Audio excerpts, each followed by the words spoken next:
Las palabras del predicador aún resonaban en el viento mientras la joven estaba de pie junto a él, descalza, magullada y temblando bajo un gorro descolorido por el sol. La venta se había hecho, $19 por una chica de 19 años. Su padre ni siquiera se quedó para estrechar la mano del comprador. Jedediah Stone, un viudo sin nada más que un pedazo de tierra y una tumba bajo el árbol de sicomoro, acababa de comprarse una extraña, y mientras la gente del pueblo murmuraba detrás de sus manos y el sheriff fingía no ver la manga rota de la chica, Jet solo podía mirar la nube de polvo donde había desaparecido el carro de sus padres. Ella no lo miraría a los ojos, ni entonces, ni siquiera cuando el trueno retumbó sobre el techo de la iglesia y susurró algo que él no pudo oír bien. Sonaba como, no dejes que me encuentren. Antes de que volvamos atrás.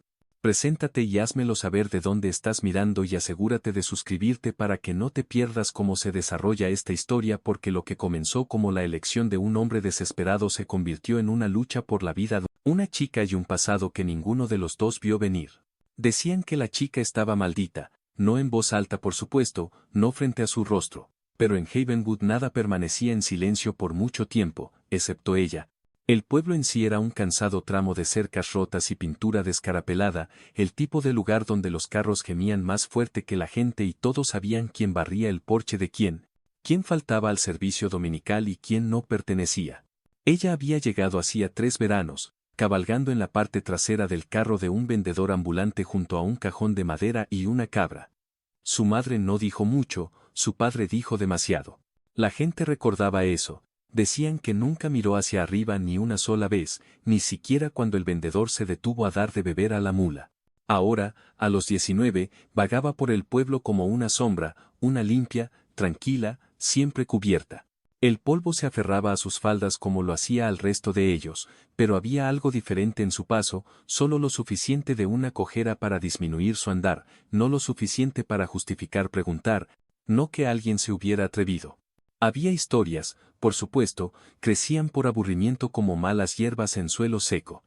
Algunos decían que era sorda, otros que muda. Algunos juraban que la habían escuchado cantando para sí misma cerca del lecho del arroyo seco, pero cuando se acercaban, ella desaparecía como humo. Algunos de los hombres mayores en el bar decían que había estado casada una vez con un chico que murió en el acantilado. Otros asentían y agregaban que su propia madre había sido vista llorando fuera de la herrería y que su padre no la había dejado salir de la casa durante semanas después de eso. Aún así, venía al pueblo una vez por semana, siempre sola, siempre cerca de la hora de cierre, justo antes de que el sol se deslizara detrás del cañón y las aceras se vaciaran. Recogía harina, hilo, tal vez una bolsa de té si no se les había acabado de nuevo. Pagaba con monedas exactas, nunca hablaba a menos que fuera forzada y nunca se encontraba con los ojos de nadie, especialmente los de los hombres. Nadie le preguntaba su nombre nunca más, había sido dicho una vez en el registro de la iglesia, pero con el tiempo se desvaneció como tantas cosas en Havenwood. La cicatriz debajo de su mandíbula era apenas visible ahora, pero aquellos que la vieron una vez nunca la olvidaron, una línea curva, pálida y tensa, como si alguien hubiera intentado silenciarla una vez y casi lo hubiera logrado. La cojera llegó después del fuego, o eso decían. Nadie vio que sucediera, pero la gente notó las marcas de quemaduras en sus botas y la forma en que sus dedos se curvaban levemente cuando cargaba su cesta. Algunos pensaron que era un castigo, otros pensaron que ella se lo había buscado. Vivía en las afueras del pueblo, en una casa inclinada con un techo oxidado y 2 perros salvajes que nunca ladraban. Su madre solía sentarse en el porche con un rifle en su regazo. Su padre raramente venía al pueblo a menos que fuera para cobrar por trabajos ocasionales, principalmente cercas, a veces entregas de carbón y una vez, cuando el sheriff estaba enfermo, para limpiar la cárcel. Ese fue el día en que los rumores sobre la chica cambiaron. Un chico juró que la vio atada a la cerca trasera.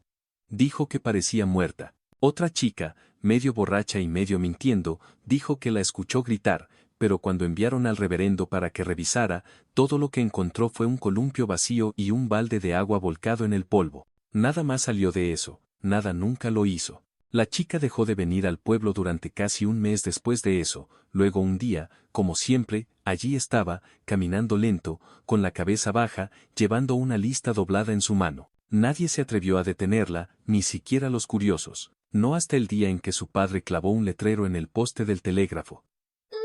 Arreglo matrimonial disponible. Edad 19. Doméstica, saludable, obediente. Preguntar dentro. Permaneció durante 3 días. Al cuarto, llovió. Por la mañana, la tinta se había corrido y el viento había despegado el papel del poste. La mayoría de la gente pensó que era solo una tontería de borrachos, otros no estaban tan seguros. Algunos hombres, de hecho, preguntaron en voz baja, discretamente. Ella no mostró su rostro durante otra semana. Cuando finalmente lo hizo, su gorro se había ido, su cabello estaba trenzado demasiado apretado, y el borde de su mejilla izquierda parecía hinchado. No cojeó ese día, apenas se movió, solo se quedó allí parada en medio del mercante, con los brazos llenos de azúcar, arroz y cerillas y miró al mostrador como si estuviera tratando de memorizarlo. Colocó cada artículo con cuidado, sus labios se movieron, ningún sonido salió. Luego colocó un único dólar de plata en la madera y se giró. Esa fue la última vez que alguien la vio fuera del carro de su padre. Antes de que nos sumerjamos en el resto de la historia, solo una nota rápida, soy Thomas, la voz detrás de esta narración. Si disfrutas como suena, házmelo saber en los comentarios, así podemos mantener la misma voz en futuros videos. Esa misma semana regresó el viudo, Jedediah Stone, 36 años, viudo hacía 2 años, manos como cuero de silla, ojos como piedras de río. No había dicho más de una docena de palabras desde que su esposa falleció durante el parto, la mayoría de ellas a sus caballos. La gente sabía que trabajaba duro, también sabían que no había sonreído en meses, así que cuando lo vieron caminando más allá del límite del pueblo esa mañana, la gente asumió que estaba entregando alimento o dirigiéndose a la cresta para arreglar su puerta rota. Nadie esperaba que regresara al atardecer con una chica en su carro. Ella se sentó a su lado, con los hombros encogidos, las manos dobladas cuidadosamente en su regazo, como si no supiera qué hacer con ellas. Llevaba un vestido azul pálido, limpio, remendado en el dobladillo. El gorro de su madre daba sombra a sus ojos, pero aquellos que miraron de cerca juraron que vieron algo más. Una lágrima en su manga, sangre en sus nudillos, es un moretón en su clavícula que no había estado allí antes. Jed no habló cuando pasaron, no miró a la izquierda ni a la derecha, solo condujo directo hacia la capilla. Algunos dicen que fue misericordia, otros dijeron que locura, pero una cosa estaba clara, la chica ya no pertenecía a la casa en las afueras del pueblo y nadie, ni siquiera el predicador, supo qué precio pagó Jed por ella. El viento cambió el día en que ella se mudó a la casa del viudo, no solo el aire en sí, que llevaba el olor seco de un fuego distante, sino el ritmo de las cosas. El silencio no era tan pesado nunca más, no se había ido, pero era diferente, menos como un sudario, más como una pausa. Jed Stone había vivido solo por demasiado tiempo. Su cabaña se sentaba justo después de los campos de trigo, a un corto viaje desde el viejo acantilado donde su esposa e hijo yacían enterrados debajo de 2 piedras descoloridas por el sol. Él había construido el porche con sus propias manos, apilado la chimenea ladrillo por ladrillo, y nunca una vez dejó que una mujer entrara desde el funeral hasta ella. Ella no habló mucho, pero limpió las ventanas en la primera mañana, restregó los pisos en la segunda, cocinó algo caliente para la tercera. Jed no se lo pidió, tampoco la detuvo. Notó la cojera cuando caminaba al granero, favoreciendo su lado derecho cuando levantaba los baldes de agua. Notó la cicatriz también cuando el sol golpeaba su mejilla de la manera correcta, una pálida raya blanca debajo de su mandíbula que parecía como si hubiera sido cosida en la oscuridad. Él nunca preguntó sobre eso. Sí le preguntó su nombre una vez. Ella no contestó, solo giró su cabeza y murmuró algo en su hombro, así que la llamó señorita y ella no lo corrigió. Algunas veces se sentaba en el porche en las noches, su falda metida alrededor de sus rodillas, sus dedos tejiendo hilo a través del borde roto de una cortina o un dobladillo desgastado. Jed se sentaba junto a ella, no cerca, solo ahí, con su taza de café y un cigarro que nunca encendía. No hablaron mucho, pero el silencio era diferente que el del que ella venía, no era pesado ni afilado, solo era. Eso era suficiente. La primera vez que ella lo miró a los ojos fue por un plato roto. Se había resbalado de su mano, rompiéndose contra la estufa. Ella se congeló, rígida, pálida, sus manos temblando como si esperara algo peor que siguiera. Jed la miró, no al piso, y dijo con calma: «Tenemos muchos platos». Ella parpadeó. Él se acercó para agarrar la escoba y ella retrocedió contra la pared como si él pudiera golpearla. Fue entonces cuando se dio cuenta de que no tenía miedo del accidente. Tenía miedo de él, así que le entregó la escoba en cambio, lento, cuidadoso. Ella la tomó, sus ojos aún muy abiertos y por primera vez, solo por un momento, cruzó su mirada con la de él. No fue mucho, pero fue un comienzo. El pueblo, sin embargo, no pensó mucho de los comienzos. Los chismes se retorcieron en nudo sobre eso. El viudo Head comprándose a una chica cuyo padre prácticamente la vendió en la calle. Hablaron en tonos bajos sobre círculos de costura y detrás de bancos de iglesia. El sheriff se detuvo una vez, sin ser invitado, solo para verificar las cosas. Jed le ofreció café y silencio. La chica se quedó allá atrás. Después de eso, la visita se detuvo, pero los susurros no, y aún así la chica se quedó. Pasaron 3 semanas antes de que tuvieran su primera conversación real. Él estaba arreglando la cerca, ella le trajo agua en una taza de hojalata, sus manos rojas de lavar. Ella lo observó martillar por un largo tiempo, y luego dijo suavemente: «Ese poste no está derecho». Jed hizo una pausa, levantó la vista. «No», concedió, «tienes razón». Ella parpadeó, sorprendida de que no le hubiera gritado. Entonces ella apuntó. «Necesitas mover el ancla», se inclina a la izquierda. Él sonrió solo un poco. «Ven, muéstrame». Ella dudó, luego dio un paso adelante, con los pies descalzos sobre la tierra agrietada y por primera vez desde que llegó, ella le devolvió la sonrisa. No fue mucho, pero no fue nada. Esa noche se sentó junto a él en el porche sin coser. Las estrellas salieron temprano, brillantes contra el cielo negro. Los grillos cantaron.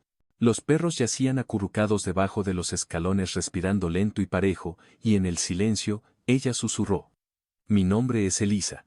Él la miró, asintió una vez. «El mío es Jed». Ella dio una pequeña risa, el tipo que sonaba como si no la hubiera usado en mucho tiempo. «Lo sé», dijo. Se sentaron de esa manera por un tiempo, el silencio extendiéndose entre ellos como un hilo. Entonces ella preguntó: «¿Por qué viniste?». Él no respondió de inmediato, solo miró hacia el horizonte donde el campo de trigo se movía como agua de océano en el viento. «No se sentía bien», dijo, «su padre, ese cartel, la forma en que la gente la miraba». Conocí esa mirada. Elisa se giró hacia él. «¿De su esposa?». Él asintió. «Ella murió gritando y nadie vino a ayudar». Elisa no respondió, solo se inclinó y descansó su mano cerca de la suya, sin tocarla, solo lo suficientemente cerca como para que él pudiera sentir el calor de ella. A veces el silencio decía más. A la mañana siguiente llegó el peligro.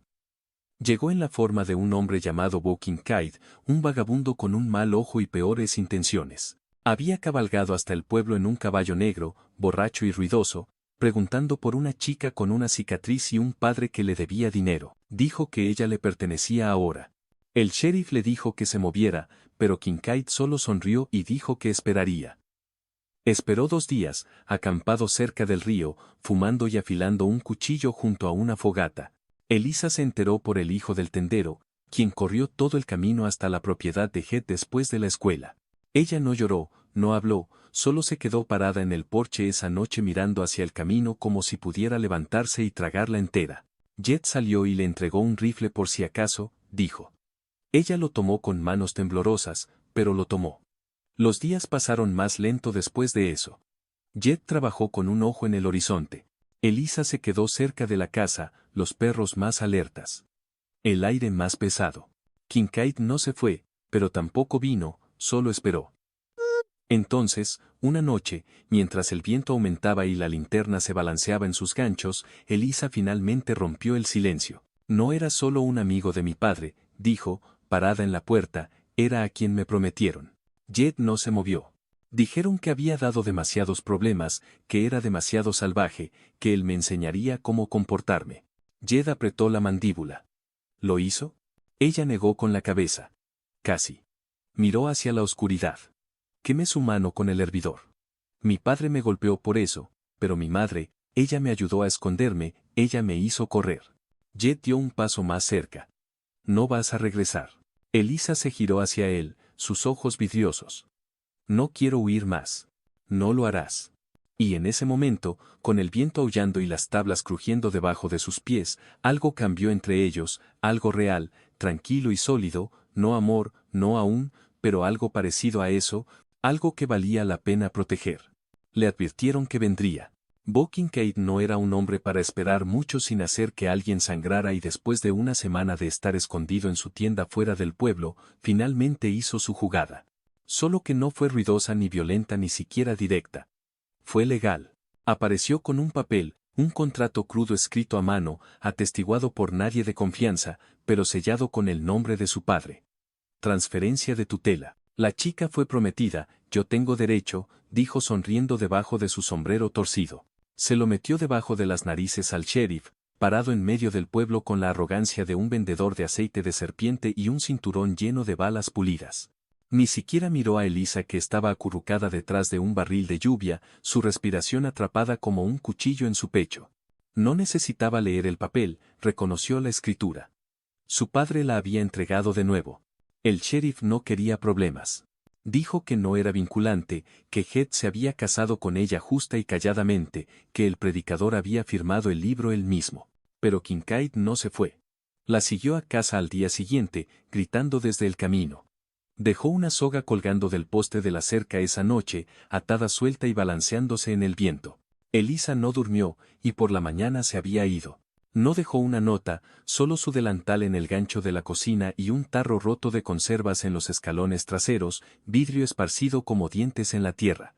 Uno de los perros la siguió hasta la mitad del campo antes de regresar lloriqueando. Jed encontró las huellas cerca del sendero del sur. Ella había huido. El cielo dejó caer nieve temprano ese año. Copos se aferraron a la hierba de la pradera como ceniza. El frío mordió duro, seco y rápido. Jed ensilló su caballo sin hablar. No le dijo al sheriff, no le preguntó al predicador, solo cabalgó y la encontró a 5 kilómetros de distancia, acurrucada bajo un saliente rocoso, con las rodillas pegadas a su pecho, su rostro escondido entre sus brazos. Sus botas estaban empapadas, sus dedos entumecidos.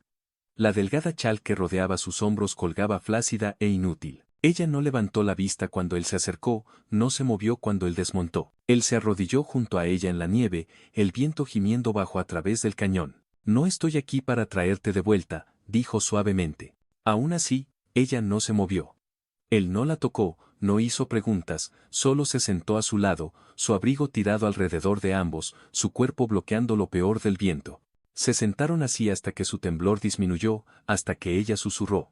Él nunca se detendrá. Lo sé. Pensé que si me mantenía en silencio, se olvidarían, o si me portaba bien, se interrumpió, su voz quebrándose. Era una deuda, se atragantó, para mi padre, para ese hombre. Incluso mi madre. Miró hacia otro lado. Jed apretó la mandíbula. No eres una deuda, dijo. De nuevo el silencio, largo, frágil. Entonces Elisa volteó su rostro, solo lo suficiente para que él pudiera ver sus ojos, anchos, huecos. ¿Por qué estás aquí? Porque no merecías nada de esto, dijo, y estoy cansado de ver gente buena dejada pudrir. No la llevó de vuelta. Ella se puso de pie rígida y adolorida y caminó junto a él paso a paso. Él le dio la bufanda de su cuello. Ella la envolvió con manos temblorosas. Cuando llegaron al caballo, la ayudó a subir suavemente, como si pudiera romperse en dos. El viaje de regreso fue tranquilo, pero ella se apoyó contra su pecho, solo un poco, solo lo suficiente. De vuelta en casa, se bañó, agua tibia, jabón que olía a pino y un vestido limpio del baúl de la difunta esposa de Heath. Lo usó con una extraña mezcla de reverencia y pena. Ella no lloró, no hasta que él puso un tazón de sopa y deslizó una galleta tibia al lado y simplemente dijo: no tienes que hablar, solo come. Fue entonces cuando llegaron las lágrimas, silenciosas. Despacio.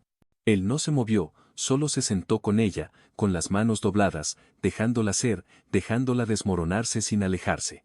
La gente del pueblo susurró, por supuesto, dijo, que la chica era inestable, que el viudo se había metido en un lío, que tal vez ella había hecho algo mal después de todo. Siempre fue tan callada, pero esta vez el sheriff mantuvo la boca cerrada y algunas mujeres, las mayores, que habían visto cosas y sobrevivido cosas peores, comenzaron a traer pasteles, hilo para zurcir. Una incluso le trajo un pequeño libro de himnos y dijo: no hay prisa por volver a la iglesia, pero eres bienvenida cuando estés lista.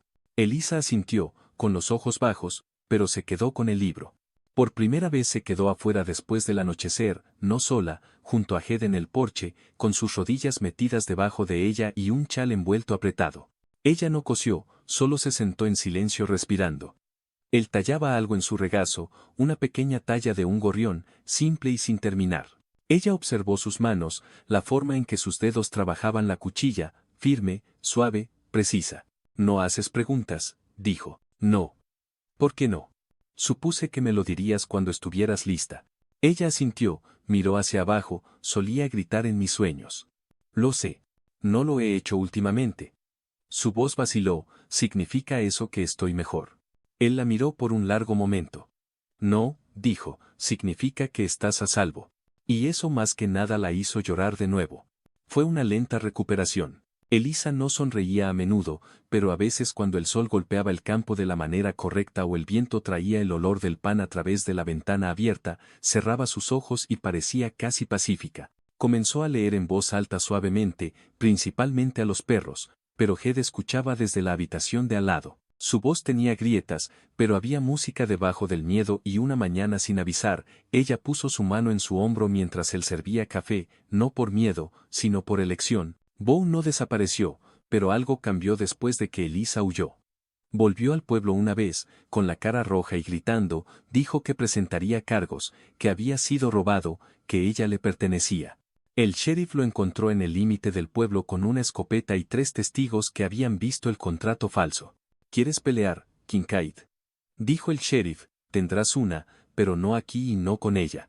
Kincaid cabalgó en una tormenta de polvo y maldiciones y nunca regresó. Pasaron los meses, la primavera suavizó el suelo. El campo se puso verde y Elisa por fin pidió plantar algo, no solo flores silvestres o hierbas de cocina, sino una parcela entera, un jardín que pudiera cuidar con raíces lo suficientemente profundas para durar hasta el invierno. Trabajó con sus manos en la tierra, con las mangas enrolladas, sus mejillas quemadas por el sol. Jed construyó una cerca para mantener alejados a los venados. Ella pintó la puerta ella misma, temblorosa al principio, luego más firme. Colgó un pequeño gorrión de madera sobre el cerrojo. Una tarde, justo después de la cena, se paró en la puerta, con el cabello suelto, con voz más fuerte de lo que había sido. «Gracias», dijo, «por no arreglarme». Jed levantó la vista de su silla. «No sabía que estabas rota». Ella sonrió, una de verdad esta vez, solía pensar que lo estaba. Él asintió, «Yo también». Entonces ella salió al porche y se sentó junto a él, cerca esta vez, sin estremecerse, sin miedo, solo quieta y cuidando y algo tácito creciendo más fuerte cada día. Quemaron el viejo vestido de novia primero, no el de la difunta esposa de Jed, el de ella, el delgado algodón gris que su padre le había entregado el día en que la vendió a Beau Kincaid. El dobladillo aún tenía tierra del piso del carro, el corpiño había sido roto una vez, cosido mal, como si alguien hubiera querido humillarla incluso en la tela. Ella misma se lo dio de comer al fuego, con manos firmes, ojos claros.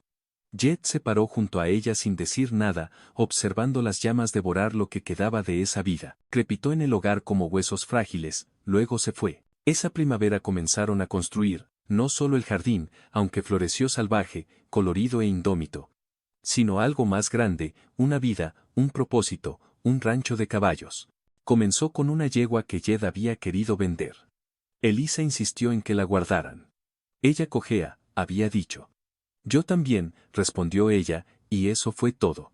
Limpiaron el campo lejano juntos, Elisa usó guantes demasiado grandes para sus manos y su cabello permaneció atado en un pañuelo la mayoría de los días. Jed construyó cercas con madera rescatada y ella talló marcadores para cada poste, pequeñas formas, una piña, una luna, un corazón. «Está convirtiendo este lugar en una iglesia», bromeó una mañana. Ella levantó la vista desde donde estaba clavando un cerrojo en una puerta. «No una iglesia», dijo, «un hogar». Pero el pueblo nunca olvidó lo que había sido. La esposa del juez se negó a mirarla a los ojos cuando se cruzaban en Main Street. El empleado de la tienda mercantil susurraba con cada transacción. Un domingo alguien dejó un cubo de sangre de cerdo en sus escalones delanteros. Sin nota, sin nombre. Jed estaba furioso. Elisa solo lo limpió y nunca habló de eso. Hasta una tarde, parada en el establo a medio terminar, preguntó en voz baja, «¿Alguna vez me dejarán ser?». Él hizo una pausa, luego dijo. «No». Ella asintió. Pero ese es su carga, añadió, no la tuya. Y de alguna manera eso fue suficiente para ayudarla a seguir adelante. El rancho comenzó a crecer, un trajín pasó y dejó 2 potros a cuidado de Heath, uno estaba enfermizo y no comía. Elisa durmió en el heno junto a él por 3 noches, alimentándolo con papilla de una botella hasta que se puso de pie por sí solo. El otro potro, de ojos brillantes y rápido, la siguió a todas partes. Ella lo llamó Espino porque actúa como si odiara a todos, dijo acariciando su hocico, pero creo que solo está asustado. Jet la observaba sabiendo que en realidad no estaba hablando del caballo. Luego llegó la carta, llegó doblada en tercios escrita con fina caligrafía temblorosa, sin dirección de remitente, la leyó en la mesa de la cocina. Jed arreglaba una cerca afuera para cuando regresó, la encontró sentada quieta, el papel temblando entre sus dedos. Es de mi madre, dijo Jed. Se congeló. Está en un hogar en Georgia, enferma. Se sentó frente a ella, dijo que lo siente, que desearía haber podido hacer más, que se fue para protegerme. Elisa dobló la carta lentamente. Quiere que vaya. Jed no dijo nada. No sé qué hacer, dijo, y por primera vez en meses se veía pequeña de nuevo, como la chica que había encontrado medio congelada en el cañón, como alguien esperando permiso para romperse. Esa noche discutieron, no fuerte, no cruel, solo crudo. Ella te dejó, dijo Heath. No te protegió de que te vendieran como ganado, no susurro. Elisa, entonces, ¿por qué irías? Porque sigue siendo mi madre, porque ella escribió, porque quiero escucharla decir en voz alta, que presionó su puño contra la mesa, que necesito saber si algo de eso importaba. Si alguna vez intentó, Cole se frotó la mano sobre la mandíbula, la miró realmente a la cicatriz debajo de su mandíbula, el fuego en su voz, el miedo envuelto apretado alrededor de su espina dorsal, y él dijo entonces: iré contigo. Lisa lo miró. No dijo, este es mío. Salió al amanecer con Brisle, enganchado a una carreta prestada, y la carta de su madre doblada cuidadosamente en su bolsillo. No lloró cuando se fue, y Jet no le pidió que no se fuera. Simplemente presionó un pequeño gorrión tallado en su mano y dijo: vuelve a casa. Y ella prometió que lo haría. El viaje duró 4 días, el clima aguantó, la carreta no se rompió, pero cuando llegó a las afueras de la ciudad de Georgia, Lisa se sintió hueca por dentro. El hogar era pequeño, limpio, paredes encaladas y porches anchos que olían a toronjil y algo estéril. Su madre yacía en un catre cerca de la parte de atrás, gris delgada, los ojos pesados con algo que parecía culpa. Lee susurró: hola mamá. El silencio que siguió duró años. Hablaron o intentaron. Su madre habló con arranques y paradas, como alguien ahogándose. Se disculpó, balbuceó, lloró. Estiró la mano hacia la de Lee. Traté de salvarte, susurró, pero era débil. Lee asintió. Lo eras. Pensaste que si desaparecía dejaría de lastimarte, que él. Mentiroso. No lo hizo. Su madre miró hacia otro lado. La ley estuvo allí parada durante mucho tiempo con los dedos apretados, hasta que finalmente dijo: te perdono. Y en el momento en que lo dijo en serio, pero también sabía que no podía quedarse. Regresó 6 días después, más delgada, más silenciosa. En el momento en que entró en el porche, Jet se puso de pie. No hizo preguntas. Solo dijo hambrienta. Ella asintió.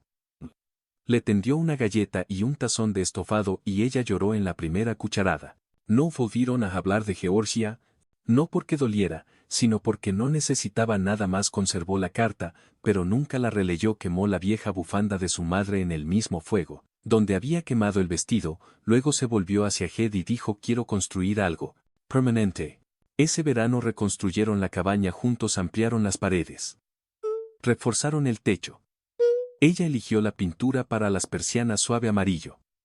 Él talló un nuevo columpio para el porche, construyeron un granero apropiado, un corral redondo para los caballos, incluso una habitación de huéspedes. Nosotros no conocemos a nadie que nos visite, bromeó él. Podríamos, dijo ella. Él la miró, ella lo miró a él, y el fuego entre ellos, lento y antiguo y constante, finalmente parpadeó a la vida. No se besaron hasta la primera helada, no porque no hubieran querido, pero porque algunos fuegos necesitan tiempo para prender. Sucedió bajo las estrellas, envueltos en mantas de lana en el columpio del porche. Ella se inclinó cerca para susurrar algo, luego se detuvo. Él giró la cabeza y allí estaba, quieto, cálido, real. Cuando se separaron, ella apoyó su cabeza contra su hombro y susurró: nunca me he sentido tan segura. Y él susurró: quédate entonces, pero la paz nunca es definitiva, no en el oeste. Y una mañana Lee encontró un sobre metido en el poste de la cerca, sin remitente, sin nombre, solo una sola línea, en una escritura familiar. Tú aún me debes con Kate, algunas deudas no mueren, algunas regresan quemándose, y cuando Lee entró en Main Street esa mañana sosteniendo el sobre de Kincaid, la ciudad recordó lo que había sido y esperó a ver qué se convertiría. Las puertas del salón se abrieron de golpe justo después del mediodía. Bo se paró en el centro de la calle polvorienta, más viejo, más pesado, pero con la misma sonrisa engreída y ojos como tragamonedas de monedas. No tenía nada en sus manos. Pero la amenaza se aferraba a él como humo. Salió corriendo de la tienda. Cole lo vio y se detuvo. Burke se quitó el sombrero. No pensaba que aún estarías aquí, chica. Llamó lo suficientemente fuerte para que todos lo oyeran. Pensaba que te arrastrarías como tu madre. Lai se interpuso entre ellos. Cole intentó detenerla, pero ella levantó una mano. Ella no estaba temblando. Ya no. Burke sacó un papel arrugado de su bolsillo. Tu papi me debe todavía, y cuando te dio a mí eso lo limpió. No me importa mucho si quemaste el vestido o besaste al ranchero, una deuda es una deuda. Sonrió. A menos que quisieras arreglarlo de otras maneras. Se escucharon suspiros entre la gente del pueblo. Algunas ventanas se cerraron, algunos hombres dieron un paso hacia atrás, pero Cole avanzó y levantó la voz por primera vez. No te debe nada, ni su nombre, ni su vida, ni una sola respiración. B.O. se giró hacia él, la mano extendiéndose hacia su abrigo. Tranquilo, ahora no hay necesidad de un desastre, pero Cole no se estremeció. Sacó un papel doblado de su propio abrigo. No para un arma, sino para una escritura doblada. Este rancho está a su nombre. Ahora no mío, no suyo. De ella. Miró a Lee, no porque me necesite, sino porque yo la necesito a ella. Nadie habló, ni el predicador, ni el tendero, ni la esposa del juez, que estaba en la ventana de su sala de estar con manos temblorosas, y en ese silencio algo se rompió. No en Lai, no en Cole, sino en el pueblo mismo. Burke se burló. Miró alrededor.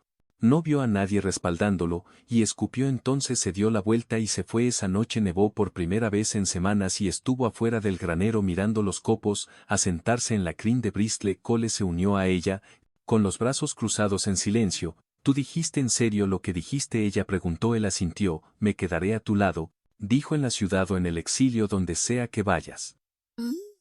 Lee miró el rancho, las líneas de la cerca, el granero en crecimiento, las persianas a medio pintar, y luego de nuevo hacia él. No quiero ir. Ella susurró. Él sonrió bajito. Entonces quédate.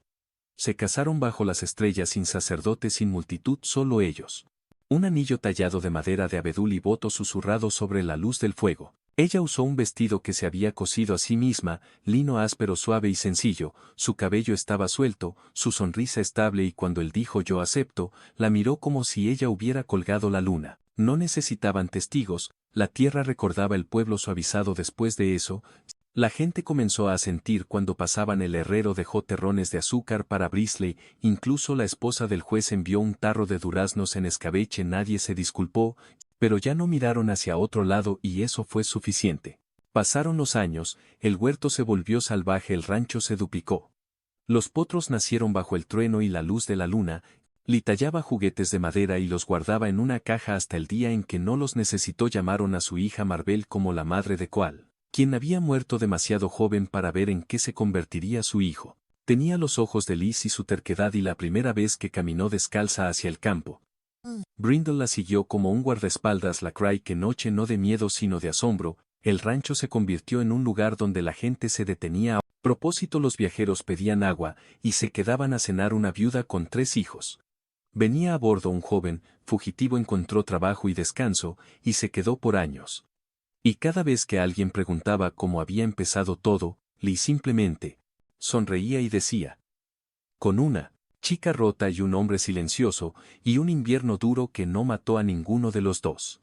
Una tarde, mucho después de que la nieve se hubiera derretido por última vez ese año, Cole tomó su mano mientras estaban sentados en el columpio del porche.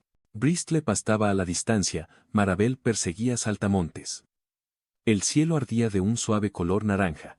Aún recuerdo, dijo, el día que te vi en la subasta. Lai no se inmutó. Él apretó su mano. Y recuerdo el día que casi te perdí en esa nieve del cañón, el día que escuché tu risa por primera vez, la forma en que olías a romero cuando volviste de Georgia. Ella apoyó su cabeza en su hombro. Yo también lo recuerdo, dijo. Y por primera vez en su vida, Lai no se preguntó si era suficiente. No dudó del fuego dentro de ella. No preguntó si estaba a salvo, porque lo estaba. Si eres un espectador recurrente, nos encantaría saberlo. Simplemente escribe sí en los comentarios para que podamos tener una idea de cuántos de ustedes siguen regresando. Su apoyo realmente significa el mundo para nosotros. Pero en el oeste, la curación se mezcla con la esperanza. El mundo se ensancha con cada nueva estación y las historias de amor se vuelven tan brillantes como las estrellas. Una noche clara, años después, Elisa despertó a Cole en la cama y le susurró: creo que es momento. Fiel al instinto y la tradición de su tierra, Cole encendió una lámpara y llamó a la partera. Marabel y Thomas ya tenían media docena de jóvenes niños Stone correteando por ahí. Cuando el sol de la mañana asomó, una vez más, una niña recién nacida llenó la cabaña con sus gritos de vida: Violet. Si te enamoraste de los Stone como nosotros, no olvides suscribirte. Compartimos historias de amor resilientes que trascienden el tiempo y la circunstancia. Únete a nuestra comunidad ahora. Por cielos nuevos, atardeceres polvorientos y vaqueros cabalgando en busca de un amor épico.